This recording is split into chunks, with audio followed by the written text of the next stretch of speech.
I thought I was crazy being depressed because I didn't know other people that were suffering depression like I did. So I didn't know the rules of being depressed. There's no book on how to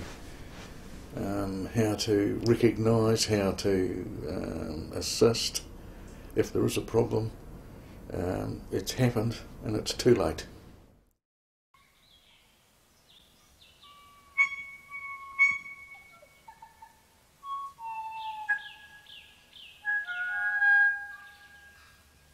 When somebody says they're depressed, what do you understand that as meaning? What's the symptoms? I kept having thoughts about killing my favourite cat. That's how weird it was. My favourite cat, and it was devastating. Got to the point where I was scared that I was going to walk in my sleep into her room and kill her. So I went to the doctor crying and said that I was going nuts because I thought I was. And I told him what had been going on. He said, no, you're not nuts, you're just depressed. And I couldn't go and take a deep breath. And I never saw the sun. The sun was never out. It didn't matter if it was middle or summer. To me, the sun was never out when I was depressed. Seeking seclusion, not eating in a normal pattern, not interacting with people, ostracising people. They don't talk things out with anybody that they've got troubles. They keep it to themselves, and as the saying is, a farmer can get on his motorbike and go down to the back of the farm and work away, and that's where a lot of times they take their life. And I think we've all thought at some time or other, it's just too hard, you know.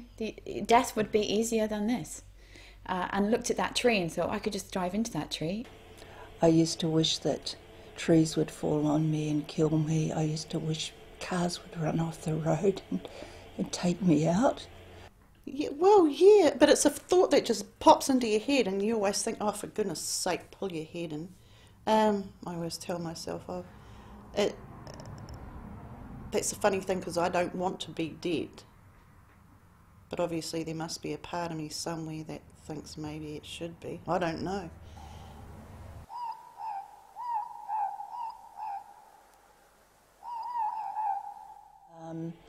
It was through great control. I was very regimented in what I ate, what I wore. My whole life I did things very mechanically, and I think on the outside I probably came across as coping very well after Marcus's death. But in fact, underneath it all, my mind was totally obsessed with his death and with the depth of the loss and the absolute despair, just every day of that absolute despair.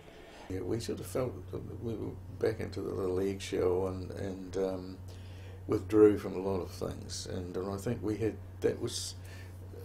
gave us time to perhaps, if I can use the expression, get back on our feet again, both mentally and physically. But a lot of my family suffer from major depressive illness. And have been institutionalised, and you know, so it's this Celtic melancholia.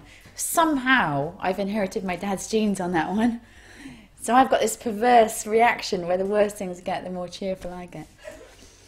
Now I try to keep my depression to myself if I'm out and about and put my happy face on. Yeah. Do you think that's a good thing? Put the happy face on. Yeah. Well, yeah. Actually, yeah, I was told that just smiling, just the act of smiling can actually make you feel happy. And that's true. If you smile enough, you do feel happier. She had an area that she had to drive over a hill to get to her place in the country, and it was about 4 or 5 k's long, and she said that it was just once she got to the hill, it was her screaming time, and she used to scream all the way over the hill. So I thought, well, I'm not crazy. If I am, there's other crazy people out there like me.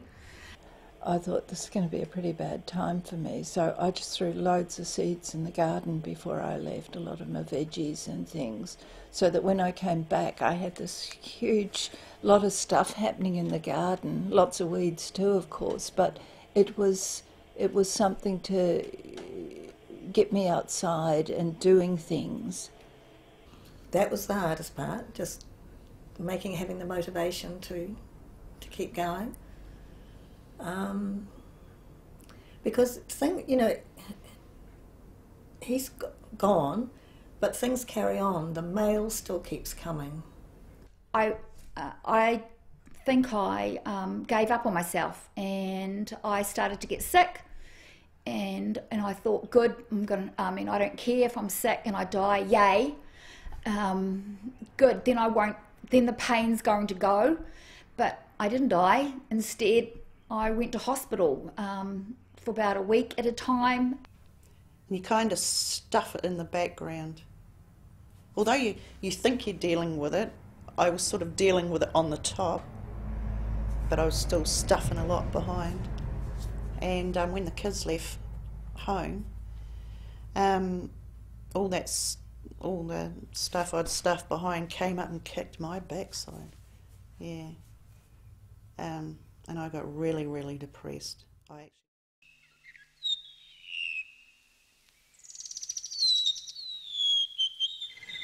One's a bit shy and the other one's too outspoken, I know. Yeah, we know. Well, we'll hear from the shy one. They would come up every weekend because they loved the farm, and Karen would say, he's grumpy, he won't talk to me. And we didn't sort of pick it up enough. But in the end, of course, 13 months into the marriage, Karen left, and that upset the apple cart. Owen, I had to take him to Nelson, to Noah too. He got locked in a room by himself and nobody could see him for about 3 weeks. All he wanted to do was kill himself. And I felt it wasn't a case of if, it was a case of when. Because he came home, they sent him home on a promise to the psychologist that he would come back on Monday for the weekend. I thought, how stupid are you? Anyway, I had to drive my car right up to the gun cupboard. He was a carpenter, he could have got in it, I'm sure, but to stop him even opening that cupboard while he was home. He got a knife one day. He always rang us and said, I've got a knife, I'm going to kill myself. This was one weekend. So this time I had to sign the paper and they had to go back to Nelson. It took a long time, but eventually he came back. But every time he rang up I cringed. He was on a hunger strike. I haven't eaten, I can't go to work today, I haven't eaten for so many hours, and all this sort of stuff. He tried every trick in the book. In the very end it was tough love. I said, well, that's not my fault, Owen. You get on with it. And he apparently rang his sister and said, oh, Mum doesn't love me anymore. But after that, he picked up. That was movie material, that was. There was everything in there. Sex, violence. Dear.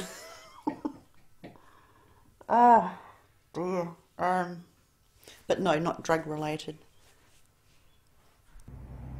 And my brother was just breaking into the house when the helicopter arrived in the paddock.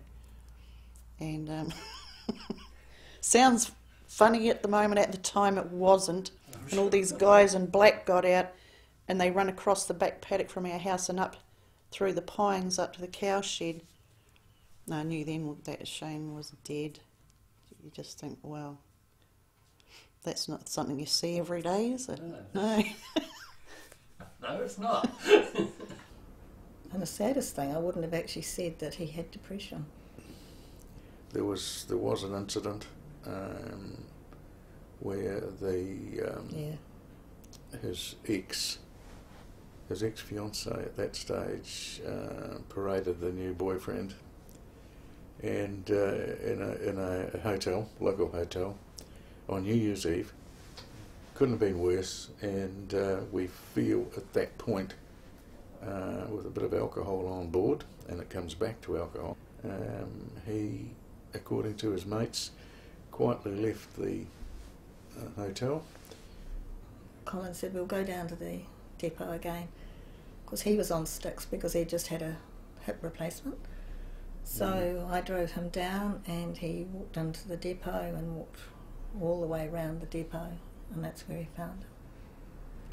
And here I found myself in the situation. I had my wife sitting out in the car waiting, and I'm on sticks, and on crutches, and I had to virtually, there was no easy way. I just had to go and tell her.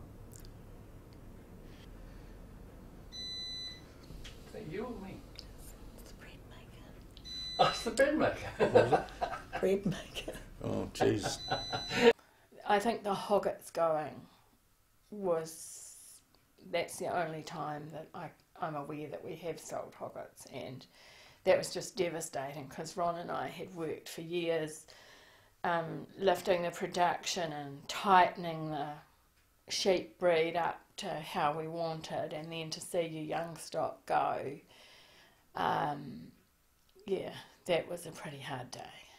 I come from a family that's been challenged. My father was killed when I was 15. I had a brother commit suicide when I was 21, and Ron was with me through the suicide. And I think when you've learnt to dig deep, you know that you've got it in you, and it is a matter of battening down the hatches and digging deep again and finding the resolve to find some bright spots.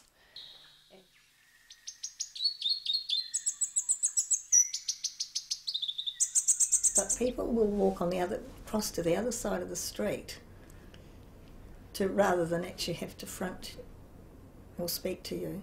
So I just found it easier just to confront people, and once you had, they were fine because they knew that, you know, that you could at least have a conversation. We had one family we had very close ties with for a long time because they had two boys as well who were the same age as our boys, and we never saw them, and in fact they actively avoided us, which was very hard to take.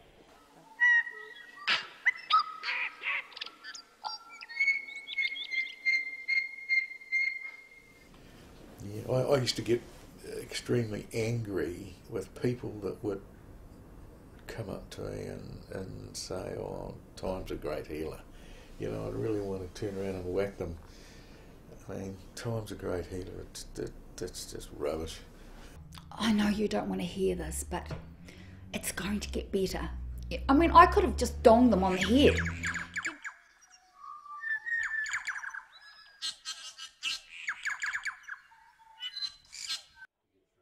I didn't want to have medication because I'm a trained nurse, and I've worked in doctors' surgeries, and I know that people do get very dependent on these, and I felt that if I could, I would rather work through it. When you're ready, you're going to find a way to help yourself. And for me, I just got sick of being sick. Now I don't take any antidepressants. Just take vitamin V tablets. V? V? What the hell's V? I've never heard of vitamin V. Vitamin B tablets. When I remember to take them, that is. GPs are really pivotal, and I send a lot of people back to the GP or to go and get counselling. After Shane was killed, my mum pretty much made me go and see a counsellor, which was really helpful. But yeah, that you only get funding for so long, and then you know, you only get a set amount of appointments, and then it's all over. You have to pay for it yourself, and I couldn't afford to do that. For people who are in the black hole of depression, have you got any advice for them?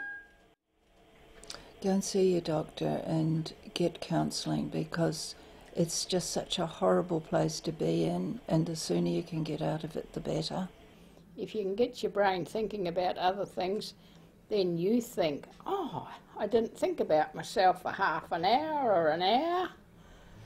Get your friends around, or try and get people coming in to see you. Just have a cup of tea with me, just talk to me. And if I want to open up, I will. If I don't, let's talk about the weather.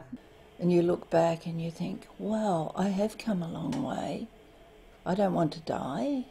I want to live and live really well, and you can get to that point. Have you individually or together considered suicide? No. Why? We've got more to live for than we've got to die for.